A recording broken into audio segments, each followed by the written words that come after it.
어, 오늘의 말씀은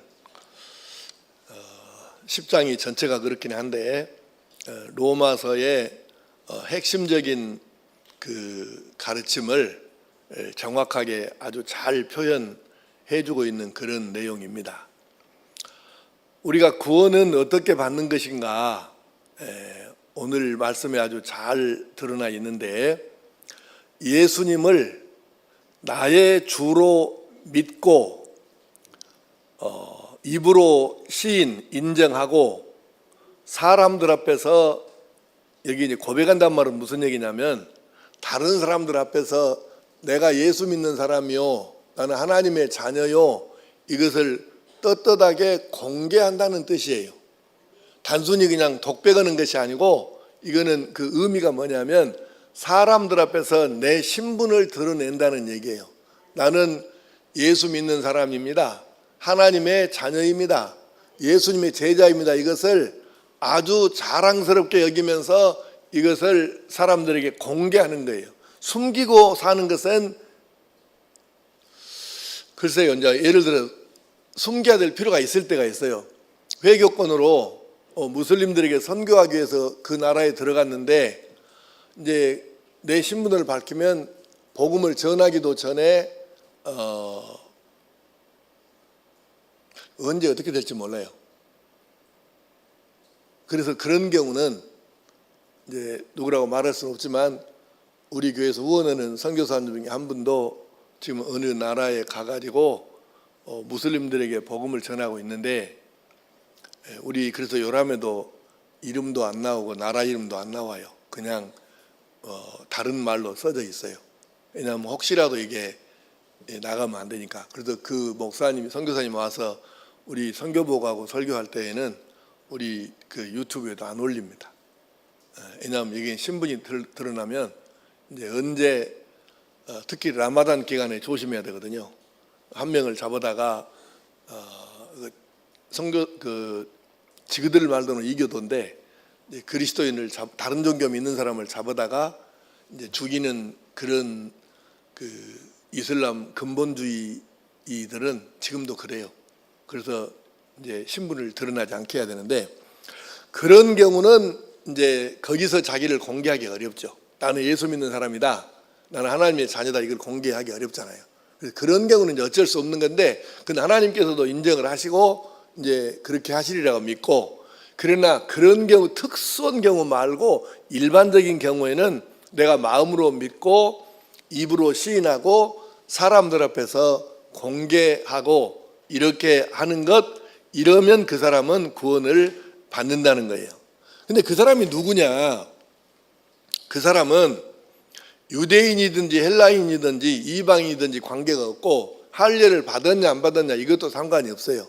그 상관없이 방금 말씀한 대로 마음으로 믿고 성도들 앞에서 시인하고, 그리고 다른 불신자들 앞에서 자기를 신앙을 공개를 하면, 이 사람은 나라나 민족 이런 것은 아무 상관없이 구원을 받는다는 얘기죠. 근데 여기서 예수님을 주로 믿고 이렇게 말씀을 하는데, 내 입으로 예수를 주로 시인하며, 그렇게 됐잖아요. 그리고 또 9절에 그렇게 돼 있고 10절에도 사람이 마음으로 믿어 의에 이르고 입으로 시인하여 구원에 이르느니라 할 때 예수를 주로 시인한다는 것인데, 이 말, 여기서 이 주라고 하는 말은 이제 그 헬라어로는 이제 발음이 우리나라 말이 아니라 정확하기가 쉽지는 않은데, 퀴리오스 그러든지 큐리오스 그러든지 어쨌든 이 같은 말입니다.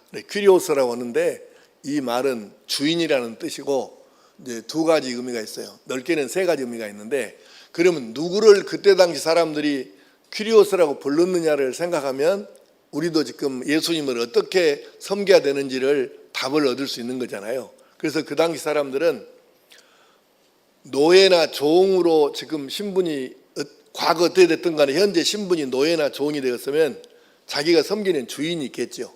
그 주인을 가리켜서 퀴리오스라고 하고, 그 다음에 그 당시에 어느 나라에 속해 있든지 당시에는 왕이 있었겠죠. 그때는 절대 왕정이니까 왕에게 복종 안 하면 안 되는 거잖아요.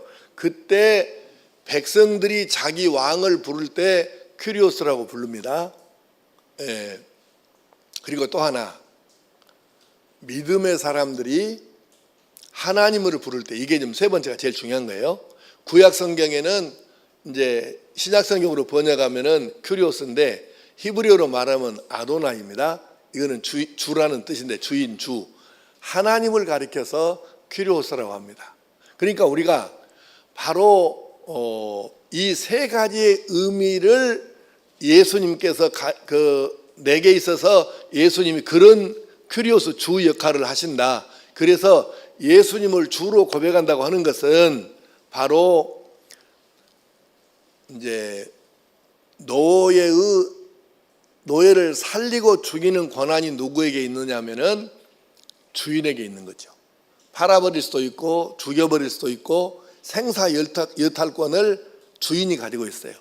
그런 의미로 우리가 예수님을 주라고 하는 거고, 그 다음에 이제 국가에서 형벌권도 있고 그 행사를 누가 하냐면 최종 책임자가 왕이니까, 그래서 그런 의미로 우리가 또 예수님을 주라고 부르고, 그리고 이제 성경에서 하나님을 주라고 하니까 예수님은 나의 주인이시다, 이런 의미로 우리가 주라고 고백을 합니다. 그래서 예수님을 나의 주라고 고백하는 것은 나의 주인, 나의 왕, 나의 하나님, 이런 뜻이에요. 그래서 우리가 예수님을 이렇게 고백하고 마음으로 믿고 입으로 시인하고 사람들에게 고백하면 이 사람에게는 구원을 주신다는 거죠. 이때 말하는 예수님은 어떤 분이시냐, 오늘 읽은 본문에가 이렇게 재미있게 나와 있어요. 19절을 보겠습니다. 9절.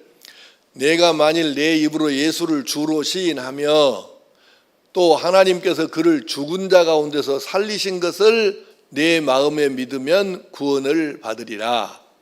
예수님의 다른 얘기를 안 하고 예수님을 살리신, 부활하신 것에 대한 얘기를 하는 거예요.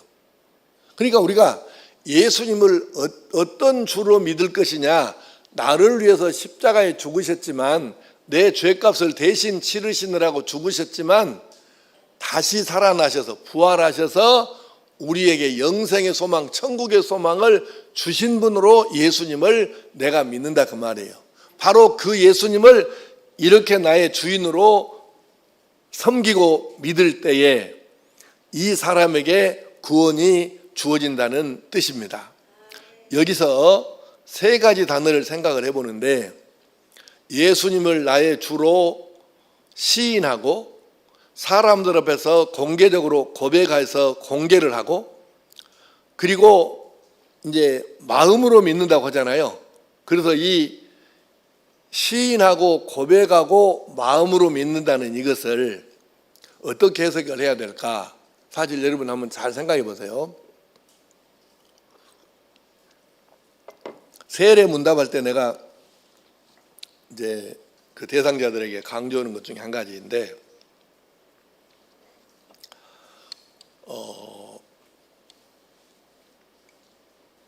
예수님께서 그 나면서부터 걷지 못하던 이 장애인에게 이제 네 죄 사함을 받았느니라 하시니까 시비를 걸어요. 당신이 네가 뭔데, 죄 사함은 권세는 하나님밖에 없는데 네가 뭔데 네가 하나님이냐, 이렇게 예수님께 시비를 거는 거예요. 예수님께서 뭐라고 그러셨어요? 내가 너희들에게 물어보마, 야, 네 죄 사함 받았느니라 이 말이 쉽겠냐? 안진뱅에게 네 자리를 일어나 네 자리를 들고 걸어가라 이 말이 둘 중에 어느 것이 쉽겠냐? 말로 하기야 죄 사함 받았느니라가 훨씬 쉽죠. 그런데 죄 사함의 권세는 아무에게나 있는 게 아니에요.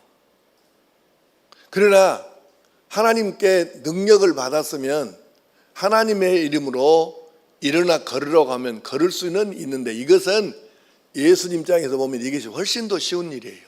사람들은 일어나 걸어가라는 말이 훨씬 어려워요, 사람들에게는. 그러나 예수님께는 이게 더 쉽습니다. 그래서 사람들에게 물었어요. 그러니까 감히 바리새인들이 대답을 못하죠. 그래서 내가 죄 사함의 권세가 있는 것을 너희에게 알게 하리라. 내가 그 증거를 보여주리라. 이 뜻으로 예수님께서 이 나면서부터 중풍병자 된 사람에게 일어나서 내 자리를 들고 걸어가라 하시니까 이 사람이 일어나서 자기가 그동안에 누워 있었던 자리를 다 개가지고 걷어서 가지고 일어나서 걷잖아요. 우리가 사람들 앞에서 고백한다고 하는 것은 공개적으로 나를 드러내는 거예요. 나는 예수 믿는 사람이요, 나는 하나님의 아들, 딸이요, 그래서 내가 이 거짓말을 못하고, 그래서 내가 당신들이 하는 이런 짓을 나는 못하는 거예요. 이렇게 공개하라는 거예요, 자기 믿음을. 근데 이거는 사실은 말로 하는 것은 엄청 쉬워요. 예수님께서 내 죄 사함을 받았느니라는 말과 일어나서 내 자리를 들고 걸어가라 하는 말, 어느 게 쉽겠냐는 거예요. 우리가 예수를 믿는다는 게 어느 것이 쉽겠는지 생각해 보세요. 사람들 앞에서 나 예수 믿는 사람이요, 당연히 고백해야 돼. 근데 그게 쉬울 건지, 근데 만약에 그것만 갖고 구원 받는다면 우리 착각하고 있는 거예요. 잘 생각해 보세요. 자, 입으로 고백하고 사람들 앞에서 고백하는 거는 거짓말 해야 될 필요는 없지만 그냥 할 수도 있어요. 앵무새 있잖아요. 앵무새도 우리가 나는 예수님을 주로 믿습니다, 이 훈련시키면 그렇게 따라서 해요. 앵무새도 합니다. 나는 예수님을 나의 주로 믿습니다. 이건 시키면, 훈련시키면 앵무새도 해요. 그러니까 우리가 마음으로 시인하고 고백한다고 하는 것은 그만큼 중요한 거예요. 먼저 그래서 마음이 먼저 나오는 거예요. 마음으로 믿고 시인하고 그리고 사람들 앞에 공개하는 거예요. 그러니까 우리가 세례를 받을 때에 내가 유도신문도 하고 있는데 과거에 이런 일이 있었어요. 내가 전도사로 맨 처음에 첫 번째 섬기던 교회에서 내가 이제 세례를 줄 수 없잖아요, 전도사니까. 그래서 당회장 목사님이 오셔가지고 이제 세례를 베푸시는 거예요. 나는 이제 그 당회장 목사님 지도를 받아가지고 세례 그 문답 공부를 열심히 시켰습니다. 그래서 막 줄줄 달달 외울 정도로 그렇게 막 시켰는데 드디어 박병윤 목사님이라고 당회장님이 오셨어요. 그래가지고 이제 그 세례식을 해야 되는데 잘 넘어갔거든요. 그래서 이제 드디어 세례식을 할 때에 이제 이름 불러갖고 서고, 그다음에 이제 4가지든가 5가지인가를 또 이제 물어보신 거예요. 이걸 서약이라고 그러잖아요. 세례 서약을 하는데 마지막 질문이, 그대는 세례를 받은 후 교회에 열심히 출석하고 교회의 그 치리에 복종하고 이제 뭐 이런 말이 나와요. 그렇게 하겠는가? 그러면 아멘 뭐 그러든지 예 그러든지 해야 되는데 이 사람이 대답을 안 한 거예요. 이 내가 또 이름이 생각이 안 나네. 하여튼 성이 박씨예요. 그 청년이 대답을 안 하는 거예요. 근데 하필 또 대부분 그냥 넘어갈 수 있는데 이 목사님이 입을 안 벌린 걸 보셨던 모양이에요. 그래가지고 우리 형제는 대답했어요, 안 했어요? 그러니까 안 했습니다 이러는 거예요. 나는 이제 막 자업을 안 서기에 전도사는 얼마나 내가 입장이 난처했어요. 그래서 엄마 이것이 뭔 일이다냐 그러고, 그러니까 목사님이 물어보더라고. 그래서 이제 결국은 이 청년이 목사님이 그 청년을 앉으라고 하셨어요. 그래가지고 청년이 세례를 못 받고 그날 그냥 끝났어요. 그리고 이제 목사님 이제 가신 뒤로 보내드리고 전송하고 내가 그 청년을 만나갖고 왜 그랬느냐 이렇게 물어봤어요. 세상에 이런 일도 있더라고요. 그 박씨 청년이, 목사님 아시다시피 제가 몇 달 뒤면 서울로 가잖아요. 그럼 이 교회를 못 나오는데 내가 어떻게 그 말에 대답을 하겠습니까? 이러는 거예요. 그러니까 그들은 세례를 받은 후 교회에 열심히 출석하고 예배에 잘 참석하고 교회의 치리에 복종하고 뭐 하겠습니까? 이런 질문인데, 그 사람은, 이 청년은 그 교회에 계속 나와야 하는 것, 나오라는 말로 이렇게 받아들인 거예요. 그래갖고 대답을 못 한 거예요. 그래서 세례를 그날 못 받았어요. 그리고 세례를 못 받고 서울로 이사를 갔어요. 참 안타깝고 답답했는데, 나다나엘 같이 정직한 청년이에요. 물론 목사님이 질문의 뜻을 잘 이해를 못한 것에 대한 문제점은 있지만, 정직해 가지고 결코 거짓말을 못한 거예요. 그냥 거기서 예 그러면 그냥 끝나는 거예요. 아니 목사님 뭐 속을 들여다볼 것입니까? 뭐 안 되잖아요. 그러니까 우리가 결국 예수님을 나의 주로 고백한다고 하는 말은 그냥 사람들 앞에서 고백할 수 있어요, 안 믿어도. 그래서 강조되는 게 뭐냐면 마음인 거예요. 그리고 이제 거기에 따라다니는 것이 있는데, 여기서 말하는 예수님을 나의 주로 시인하고 고백하고 마음으로 믿는다고 하는 얘기는 인격적으로, 전인격적으로 예수님을 영접한다는 뜻이고, 내가 진정한 마음, 우리 뭐 마음을 얘기할 때 다윗 얘기 자꾸 하잖아요. 하나님께서 다윗에 대해서 사무엘 선지자에게 말씀하셨죠. 사람은 외모를 보거니와 나 여호와는 사람의 중심을 본다 하셨어요. 그때 말하는 중심이 뭐냐고요. 그러니까 결국은 내 마음에서 일도 거짓 없이 예수님을 나의 주로 영접하고 모시고 섬긴다, 이것에 대한 것을 말씀하는 거예요. 그런데 내가 마음속에 예수님이 나의 주인이신 것을 이 속마음 중심이 믿으면 결국 어떻게 나타나냐 하면 삶이 뒤를 따라주는 것입니다. 삶이 그 마음을 뒷받침을 해준다는 얘기예요. 마음으로 믿으면 곧 몸으로 나타나고 삶으로 나타나는 게 정상입니다. 그게 지금 공개하는 거예요. 마음으로는 믿는데 삶은 안 따라준다. 그거는 이제 좀 이치에 안 맞는 말이거든요. 한번 잘 여러분 이 말씀 듣고 생각해 보세요.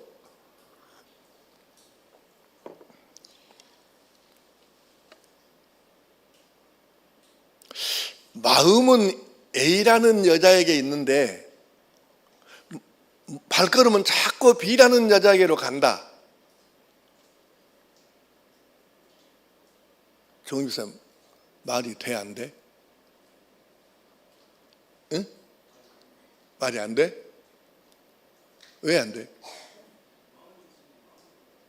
마음이 있는 대로 발도 간다고? 나는 마음으로 예수님을 믿는데 삶은 좀 안 됩니다. 이해해 주세요. 그 말이 내가 마음은 당신한테 있는데 내가 발걸음은 자꾸 저 여자한테 가네, 이 말하고 똑같은 얘기예요. 이해를 잘 하시라고요. 이해를. 내가 마음은 예수님을 믿는데요, 발은 자꾸 발걸음은 다른 데로 간다. 그건 좀 말이 안 맞는 거예요. 마음은 A양에게 있는데 발걸음은 맨날 B양에게로 가네? 어떻게 그게 정상이겠어요? 사기치는 거지. 마음이 거기 있은 게 B한테 있은 게 발이 거기 가는 거지. 마음이 예수님께 있는 어떻게 내가 예수님께 삶이 안 가고 다른 데로 가겠어요? 그건 말이 안 되는 얘기지. 아니 우리가 심판대 앞에 섰을 때에 이렇게 말을 합니까? 아니 여러분은 이제 뭐 다 그런 사람 아니니까 뭐 여러분에게 혼낼 일은 없고, 오늘 저녁에 교회 안 나온 안수집사, 권사 뭐 이런 사람들 지금 이것들이 잘 들어야 되는데 안 나와갖고 들을지를 못하네. 심판대 앞에 우리가 섰어. 지금 테레비페 한 거 있는 나쁜 놈들이 있어 지금. 안수집사 사표라도 내고 하면 내가 욕이라도 안 하겠지. 근데 보세요. 심판대 앞에 딱 섰는데, 너 어째 좀 이상하다? 주님이 그러시면 아이고 주님 좀 이해해 주세요. 제가 사실은 아시다시피 마음은 주님께 있었어요. 근데 삶은 제가 조금 다른 데로 갔습니다. 이렇게 얘기하실 거예요? 그런데 내가 마음은 주님께 있었잖아요. 이렇게 얘기를 하겠습니까 우리가?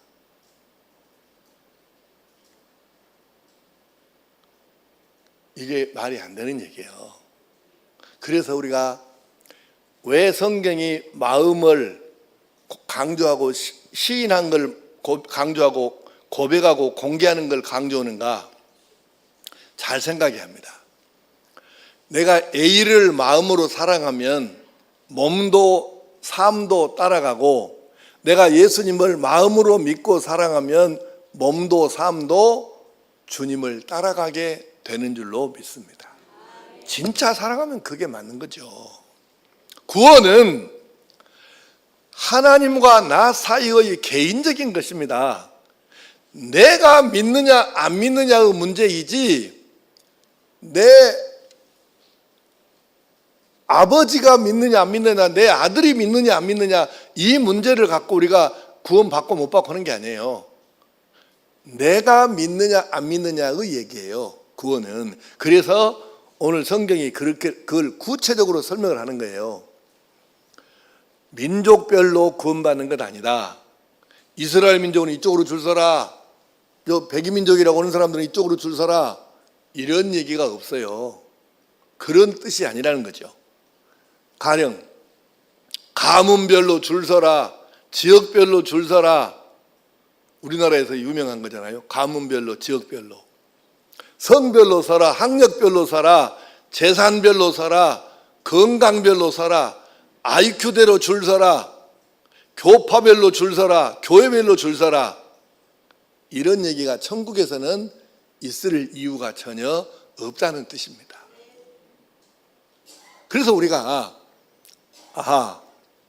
내가 어디에 속해 있든 그것보다 더 정말 중요한, 결정적으로 중요한 것은 내가 예수님을 개인적으로 믿었느냐 믿지 않았느냐, 내 죄를 씻어주신, 내 죄값을 치르느라고 내 대신 죽어주신 분으로 내가 그 예수님을 믿었느냐 믿지 않았느냐, 여기에 달린 것이지 다른 조건은 아무 필요가 구원받는 데 없다 그 말이에요. 다 필요 없는 거예요. 구원받는 데는 다 필요 없고 딱 한 가지인 거죠. 그런 의미에서 주의 이름을 부르는 자는 누구든지 구원을 얻는다고 선언하신 것입니다. 13절 그렇게 말씀하시잖아요. 누구든지 주의 이름을 부르는 자는 구원을 받으리라. 여기서 말씀하시는 이 누구든지 주의 이름을 부르는 자는 구원을 받으리라고 하는 말씀의 뜻이, 지금까지 오늘 저녁에 설교 시작해서 지금까지 했던 이 내용을 압축해서 한마디로 줄이면 누구든지 주의 이름을 부르는 자는 구원을 받습니다. 바로 이 말씀이 되는 것입니다. 이 큰 구원이 은혜로 주어졌고 마음으로 믿기만 하면 거저 주시는 거니까 이게 얼마나 감사한지 몰라요. 여러분, 세상에 어떤 사람들은 그러겠죠. 미국 사람들은 우리나라 로또는 이게 1등인가? 그 1등을 하면은 뭐 한 보통 10억쯤 나오나요? 한 10억 돼요, 1등이?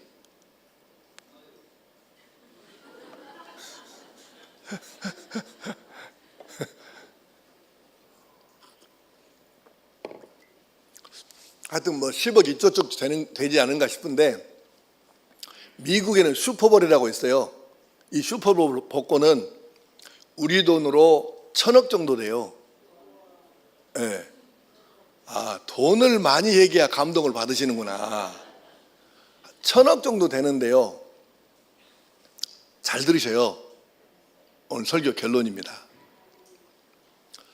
1,000억 원짜리 슈퍼볼에 당첨된 것보다 나 같은 죄인이 예수 영접하여 구원받은 것이 더 큰 행운입니다. 이것을 진짜 마음으로 그렇게 믿고 느끼면 몸도 삶도 주님을 따라가게 돼 있어요. 근데 앵무새처럼 입으로만 외워갖고 대답을 하는 여기에는 이게 해당이 안 되는 거예요. 그래서 우리가 이 큰 구원을 내가 거저 받았으니 이건 정말 로또 맞은 것보다 더 큰 행운이다, 이렇게 깨닫고, 그래서 내가 날마다 주님을 배우고 주님을 닮고 주님을 따라가고 이렇게 하는 것이 우리가 마땅히 가야 할 그리스도인의 길인 줄로 믿습니다. 이것이 무엇이냐? 오늘 설교 제목대로 차별이 없는, 이 사람이나 저 사람이나 이 민족이나 저 민족이나 누구든지 차별이 없는 믿음의 결과인 줄로 믿습니다. 그래서 여러분과 내가 오직 예수님만 나의 구주, 이 사실을 살아도 지키고 죽어도 지키고 어떤 경우에도 지켜내고 이 믿음으로 하나님의 은혜를 풍성하게 입고 사는 복된 성도들 될 수 있기를 간절히 축복합니다. 아버지 하나님,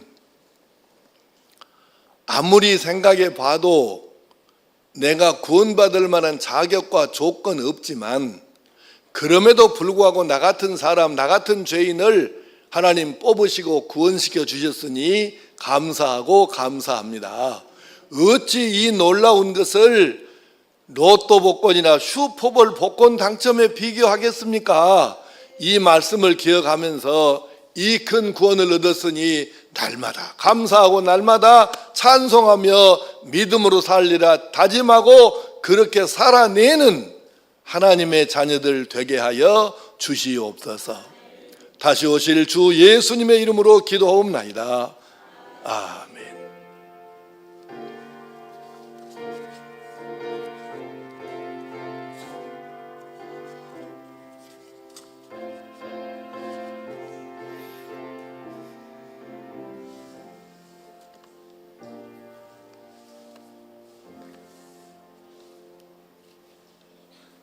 결단의 찬양 찬송가 539장 가사를 깊이 생각하면서 함께 찬양하십시다.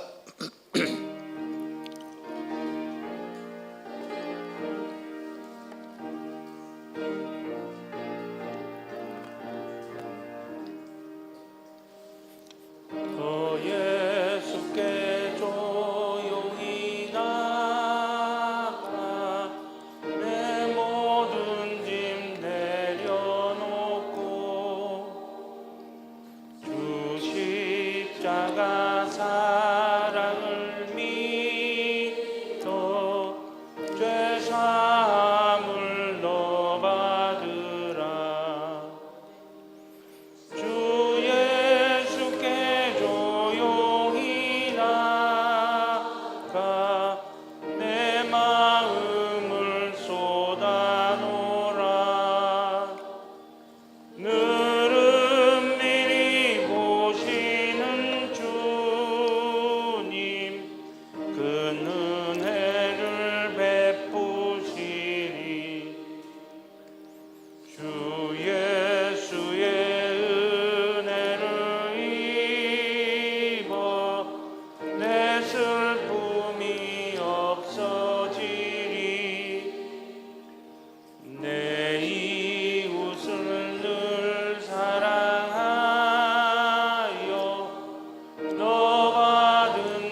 예수 그리스도의 크신 은혜와 하나님 아버지의 말로는 다 할 수 없는 사랑하심과 깨우치시고 인도하시고 도우시는 성령님의 역사하심이 이 저녁에도 성전에 나와 하나님께 예배로 영광 돌려드리고 주신 말씀과 은혜를 마음에 새겨 오직 예수님만 나의 구주, 이 믿음 잘 지켜서 은혜의 삶을 살기를 다짐하는 모든 주의 백성들과 완도 국민들과 이 나라와 이 민족 위에 세계 도처에서 복음 전하는 선교사님들에게 이제로부터 영원토록 함께 하시기를 간절히 축원하옵나이다. 아멘.